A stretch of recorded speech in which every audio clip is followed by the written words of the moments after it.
हा वडापाव खायचा नव्हता. मला पण नव्हता. हे आमचं असंच आहे, घरी नाश्ता असून पण बाहेर आलोय तर काहीतरी खाल्ल्याशिवाय जायचंच नाही. आणि माझ्या भावांसोबत फिरताना मला कळतंय की मला अजून कोल्हापुरातलं काहीच माहित नाही, कारण या रोडवरून इतक्या वेळा गेलीये, पण हॉटेल ॲट्रियाच्या साईडला वडापाव पण मिळतो हे मला आजच कळालं. खायला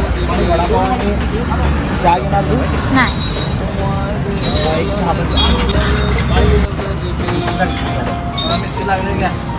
वडापाव खाऊन आम्ही घरी जाऊन एवढा खाल्ला ते वेगळाच, पण तुमच्यापैकी किती लोकांना हा वडापाव माहिती आहे ते मला कमेंट करून नक्की सांगा.